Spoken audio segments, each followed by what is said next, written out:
paciente pesa 64 kilos. Tienen que darle glucantine. La dosis del glucantine es a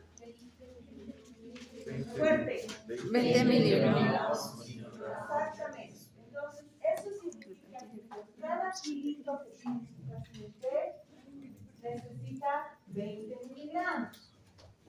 Entonces, si su paciente pesa 1 kilo, ¿cuántos miligramos necesita? Si su paciente pesa 2 kilos, ¿cuántos miligramos? Si su paciente pesa 64, ¿cuántos miligramos necesita al día? 1280. ¿Todos me siguen ahí? ¿Todos? ¿Está bien? Ya. Cada ampollita de glucantine tiene 425 miligramos. Entonces, una ampollita es poquito para lo que necesita, ¿no? El paciente necesita 1280. Si le damos 2 ampollitas, ¿cuántas 2 ampollitas? 450. Sigue siendo poquito, ¿cierto? ¿Cuánto es 3 ampollitas? 1200. Eso es lo que más se acerca a la dosis que necesita su paciente. Si le dan 4 y es mucho, ¿no es cierto? Entonces necesita 3 ampollitas al día. ¿Cuántos días dura el tratamiento para la leishmaniasis cutánea con glucantine? 20 días. Necesita 3 ampollitas por día. Si hay que darle 20 días, ¿cómo multiplicamos? 3 por 20. ¿Cuánto sale? 60 ampollas.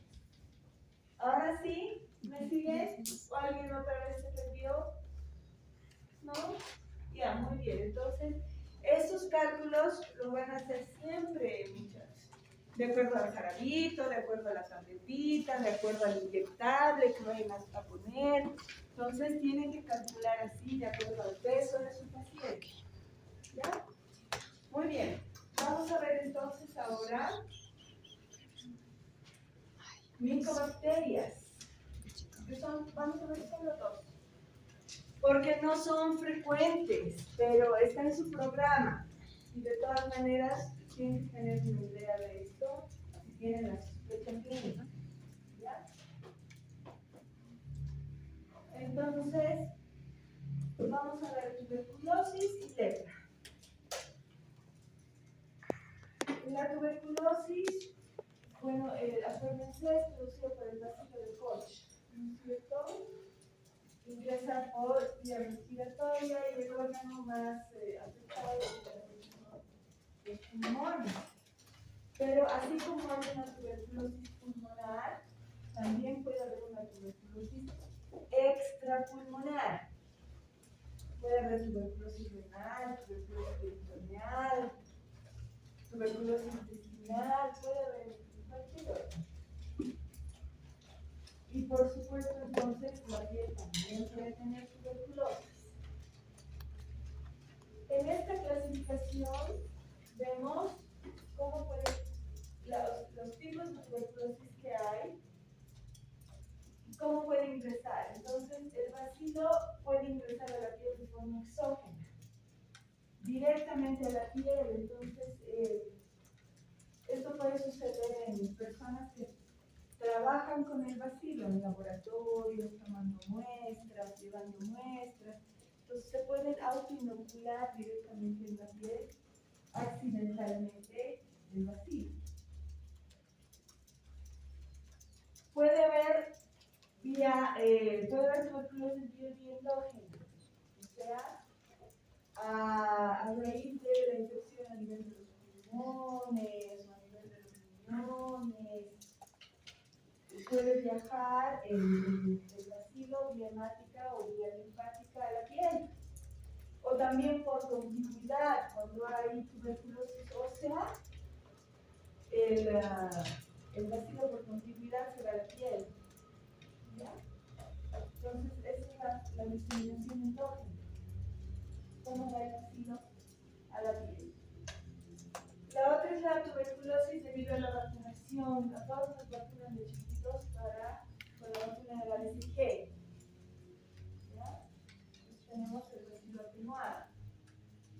Y por último, las tuberculitis que son reacciones en la piel donde no está el bacilo, pero sí son producidas por una reacción inmunológica al bacilo que está en otro lado. Eso es muy raro, yo nunca he visto. Pero hay. Van a ver los distintos tipos de tuberculosis. Se van a fijar que es muy difícil que nosotros veamos la lesión y digamos, eso es tuberculosis. Imposible, vamos a pensar en cualquier otra cosa. Entonces la sospecha clínica es muy importante. Antecedentes de que el paciente esté viviendo con pacientes con tuberculosis, que tenga baja de peso, fiebre, esa tos persistente de mucho tiempo. Entonces, la lesión como tal no les va a dar el diagnóstico directo como en otras patologías, ¿no? Sino la sospecha clínica. Ahí, por ejemplo, tienen una inoculación primaria, en la que el paciente se hace inocular directo el bacilo. Aparece una pápula en el lugar de la inoculación y luego se hace una ulcerita. Pero al haberse autoinoculado ya se sabe que es tuberculosis. ¿Ya? Las otras formas ya son por vía endógena. Entonces ahí tienen las tuberculosis miliar aguda. Ahí son pápulas eritematosas bordeando la nariz y la boca.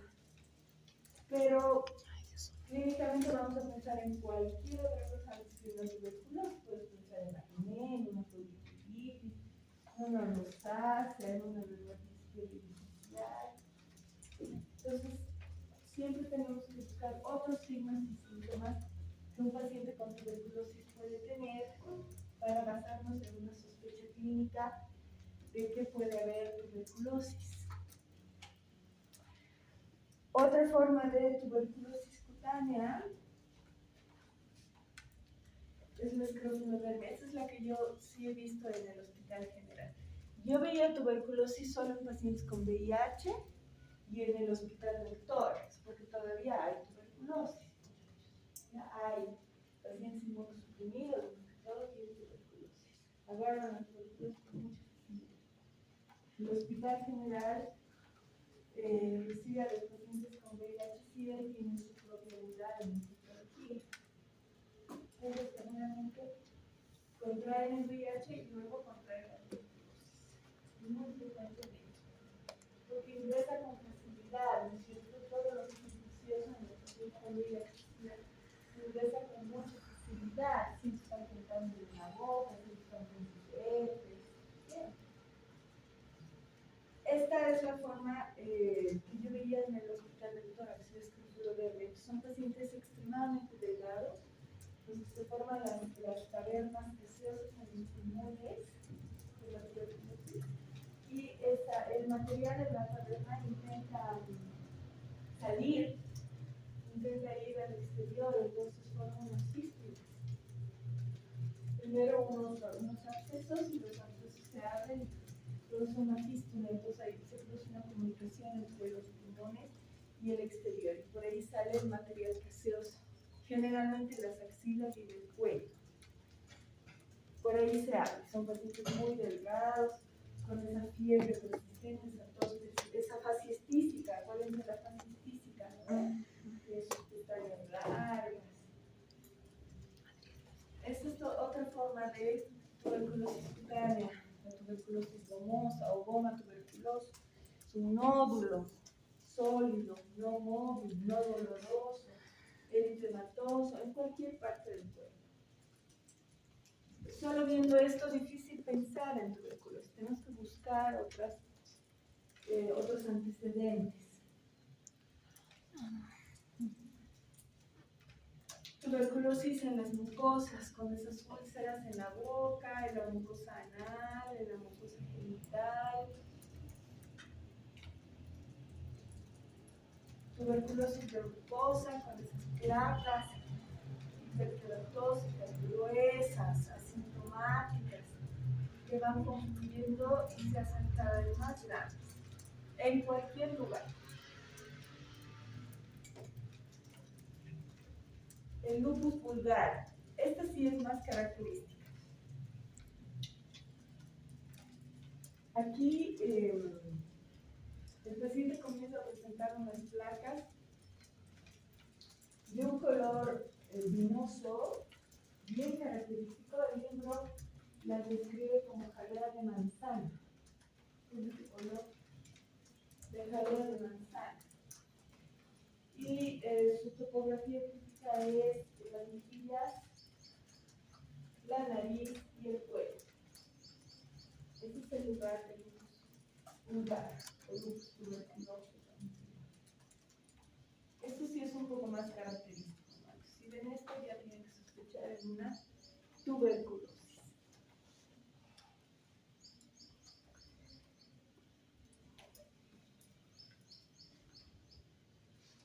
El diagnóstico tiene que ser con laboratorio. Tienen que demostrar que está el vacío en su paciente. ¿Para qué? Para que el gobierno le dé también su medicamento de gratuidad. Porque acuérdense que la cantidad de medicamentos que hay para la tuberculosis pulmonar es amplia, ¿ya? Para la tuberculosis pulmonar y extrapulmonar hay sus esquemas de primera fase, de segunda fase con altos medicamentos. Entonces tienen que demostrar que el vacío para que el paciente reciba su medicación gratuitamente y tienen que estar seguros, y para estar seguros del diagnóstico. Pues imagínense darle semejante cantidad de medicamentos durante tantos meses y no tienen la seguridad de la tuberculosis. ¿Ya? Y por supuesto tienen que buscar de dónde vino esa tuberculosis cutánea. Hay que buscar. La tendrá en los riñones, la tendrá en el peritoneo, por dónde la tendrá, a menos que ya sepan, ¿no es cierto? Yo tuve tuberculosis pulmonar y empezó con problemas de piel también. Demuestran el bacilo tomando una muestra de piel, se manda la muestra a cultivar con un cultivo.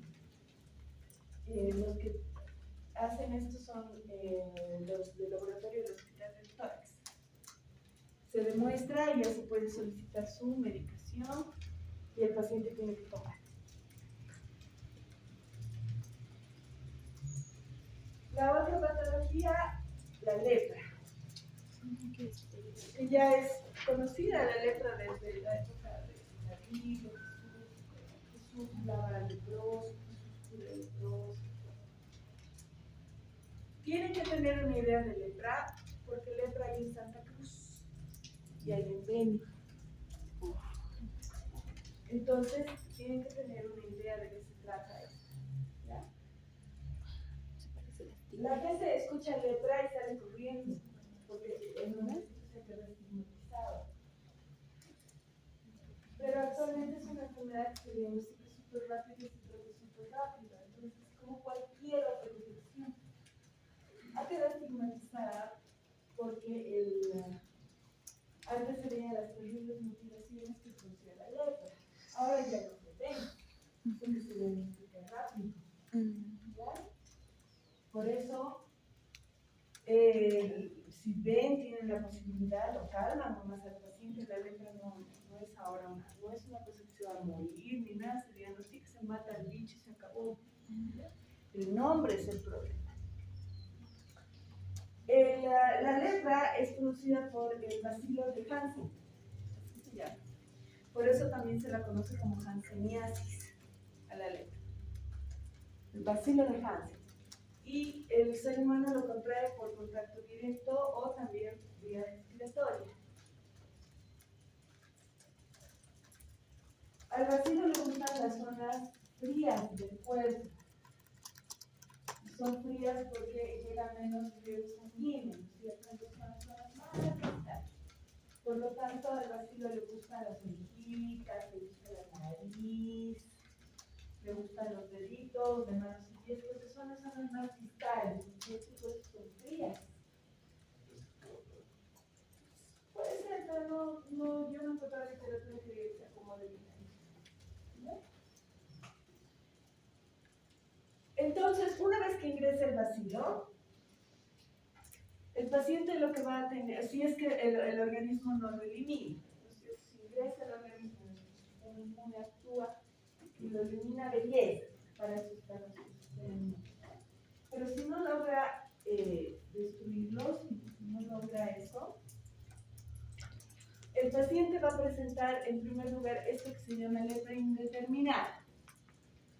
Y aparecen estas máculas hipocrómicas redondas, bien grandes, principalmente en la zona glútea y en la región dorsolumbar. Puede aparecer en otros lugares, sí, pero son tus lugares favoritos, la región dorsolumbar y la región glútea. Y entonces le va a llamar eso la atención.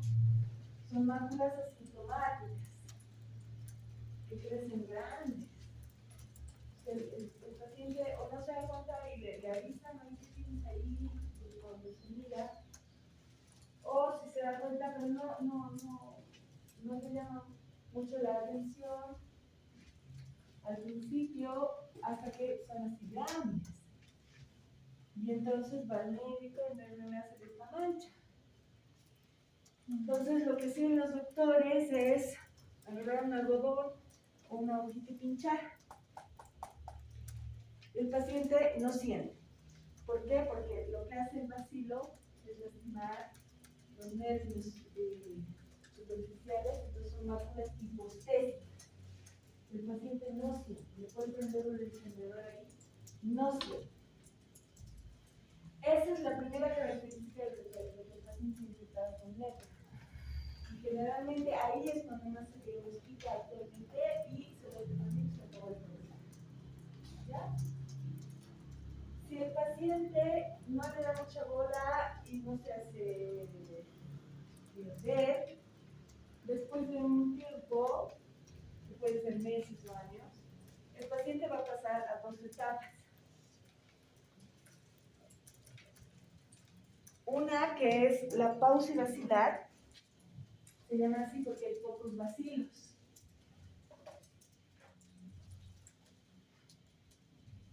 Y va a empezar con este tipo de clínica. Se llama lepra tuberculoide o lepra paucibacilar. Pauci quiere decir que hay pocos bacilos en el paciente. Y le van a aparecer por brotes, esas placas, pápulas, lo que se hacen placas, y luego nódulos, en cualquier parte del cuerpo, pero generalmente en el tórax, en la cara. Y viene por brotes, y el paciente debe estar con fiebre y con malestar general. Luego el sistema inmune actúa y baja el problema, pero después de un tiempo otra vez vuelve. Y así viene por brotes, se llaman reacciones. Hay la 1 y la 2. Ahí la inmunología es tremendamente alta. Si ustedes ven la parte inmunológica de lepra, es súper pesado. ¿Ya? Y el paciente, si no se hace tratar, si no recibe tratamiento, poco a poco va a pasar a una multivacilar. Y entonces el paciente comienza ya a tener una facies característica. Tanto inflamar, desinflamar, nódulos, placas, baja, otra vez, cada vez más de revisión a repetición, el paciente comienza a perder las cejas, las pestañas. El pliegue nasogeniano, el tabique nasal se aplana, y entonces la cara de estos pacientes es plana. Tienen una fase bien peculiar y tienen esos nódulos, esas placas a cada lado de repetición, cuando les dan esos rebrotes con mucha fiebre, malestar, luego vuelve a bajar, luego vuelve a aparecer. Entonces, el bacilo, además de producir todos estos tipos de reacciones, va lastimando el nervio. Va lastimando los nervios en los lugares donde más se acomoda, ¿no es cierto? En los lugares distales, manos y pies. Y entonces se va produciendo una atrofia muscular. Esa es la facies característica. Son pacientes de aquí. La facies característica de la lepra, que ya casi no se ve. Ahí ya casi no se ve. Se determina, se agarra al paciente en la fase indeterminada y se diagnostica y listo. Ya, estas fases ya casi no se ven. Había mucho descuido de llegar a esa fase. Y esto igual ya no se ve, son pacientes que yo veía en el hospital dermatológico de Jorochito, que posiblemente ya han fallecido, porque yo los he visto hace 14 años. Estos son pacientes que han adquirido la enfermedad cuando eran niños, 70 años. Y en esa época todavía no estaba muy claro todo, no se diagnosticaba fácil, no se trataba fácil, han adquirido una enfermedad y por supuesto han tenido las implicaciones de la lepra. En esa época los marginaban, los botaban. Entonces, en el Hospital Dermatológico de Jorochito, que es un lugar que está cerca de Torno, a 1 hora de Torno más o menos, en Santa Cruz, que es un hospital de monjitas, ellos los acogieron a estos pacientes cuando eran chiquititos y los criaron en ese hospital. Entonces, en ellos yo siempre pude ver las mutilaciones que dejaba la lepra. Ahí ven cómo empieza a atrofiarse todo lo que son las manos y pies. Básicamente ya no hay deditos. Muchos de ellos caminaban con las rodillas, porque ya no pueden apoyarse en sus pies. ¿Por qué? Porque es atrofia y además cualquier heridita que se haga no la sienten, porque pierden la sensibilidad, ¿no? Y la fascia es característica, ¿ves? Se aplana la carita y pierden las cejas y las pestañas. Entonces, esto ya no se ve. Pero para que vean cómo es, así producía la lepra antes de que se pudiera tratar. ¿Ya? Ahora se diagnostica más en la fase indeterminada. Y entonces se solicita laboratorio, porque igual hay que demostrar que está el bacilo ahí. Entonces, los del laboratorio toman la linfa de los lugares más alejados, especialmente de la oreja. Y ahí ven el bacilo. Confirmado, se ve el bacilo, entonces empieza el tratamiento y ese es el esquema que se hace. La pausa vacilar y la multiplicación. Si está todavía en la fase indeterminada, igual la fase pausa vacilar, porque hay poco vacilo todavía. Se da el tratamiento, se muere el bicho y se acabó. Pero igual el paciente, llegando a su casa, tiene que decir que, sí, me avisa el doctor y tengo una infeccióncita, ya me dan mis pastillas y nada más. Porque si él dice que tiene lepra, todo el mundo va a estar carne, por el nombre. Pero se trata como cualquier enfermedad infecciosa. ¿Alguna duda? Muy bien, hasta aquí su examen. La próxima semana, ya saben. ¿Listo? Ya está listo.